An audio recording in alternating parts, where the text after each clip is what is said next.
In order to better align and coordinate all departments, or rather developments within the province, we will be launching the Gauteng Planning House. The Gauteng Planning House, a state-of-the-art facility, will help urban planners within municipalities and the province to have access to cutting-edge tools, knowledge, support, and expertise for an integrated Gauteng City Region approach to sustainable urban planning and municipalities, urban planning and development. Planning House will draw expertise from all sector departments, municipalities, and academic institutions as key partners to build a foundation for data-driven integrated planning and metadata manipulation. Through our experiences and lessons in intervening in Tshwane and Mfuleni using Section 139 of the Constitution, we have contributed to the development and promulgation of the Intergovernmental Monitoring Support and Interventions Bill, an exciting innovation with regards to improving support and oversight over municipalities. The bill allows us to regulate the implementation of and the processes provided for in Section 100 and Section 139 of the Constitution, to provide for targeted support to provinces and municipalities in need of assistance, to provide for the monitoring of provinces and municipalities as to the fulfillment of the executive obligation in terms of the Constitution or legislation, to provide alternative steps to interventions to induce compliance by provinces or municipalities with their executive obligations, to provide for the deployment of administrators by the intervening national executive or provincial executive, and to provide for matters connected therewith. The announcement by President Cyril Ramaphosa on the amendments to Schedule 2 of the Electricity Regulations Act provides an exciting opportunity for municipalities in the province. We will be working very closely with all municipalities for the purposes of enhancing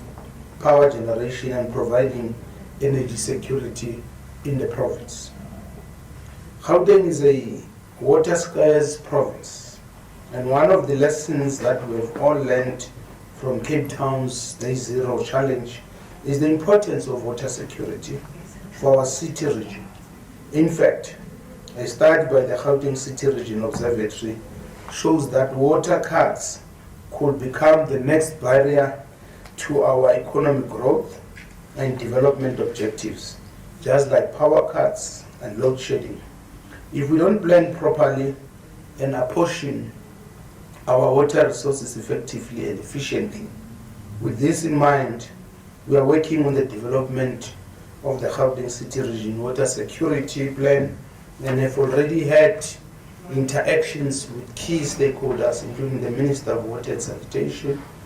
with regard to the plan. A water summit is planned for the financial year in order to bring all stakeholders on board and conclude this process. We will be establishing a commission on traditional leadership, disputes and claims to investigate disputes and claims for the recognition of qualifying individuals as traditional leaders. The establishment of this commission is at an advanced and final stages of approval by the Premier. Owing to COVID-19, our municipalities have experienced devastating revenue losses that have exacerbated their pre-existing challenges in relation to financial viability and stability. Municipalities have had significant responsibilities and cost added in dealing with the pandemic, whilst at the same time having to accept revenue losses as businesses shut down people lost employment and household expenditure becomes increasingly stretched. The total municipal revenue losses owing to COVID-19 in the province amount just above 13 billion, while municipalities in the province owe about 17.6 billion at the last count, a drop of 1.1 billion from the 18.7 billion they owed in December 2020. The converse is that 90 billion is owed by the consumers to municipalities in the province, indicating a serious revenue collection problem that goes beyond the unique challenges of COVID-19. One of the key findings on the Committee of Inquiry into the State of Affairs of Local Government in Gauteng that we commissioned in September 2019 was that our municipalities are not sufficiently able to collect revenue and become financially viable, with the current local government financial framework being one of the main problems identified. The committee recommended that we as a province must champion a review and amendment of the local government financial framework in conjunction with provincial treasury. We are working with our municipalities to assist them to try tap into alternatives revenue sources other than just collections. This is a process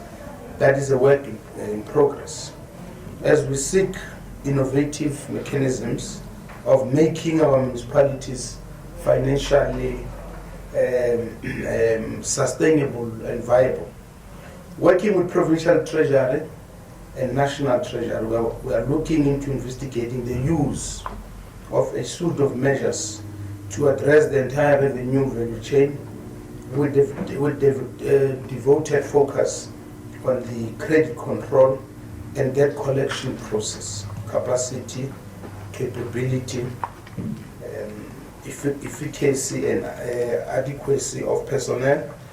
in municipalities as part of the integrated revenue management and enhancement strategy.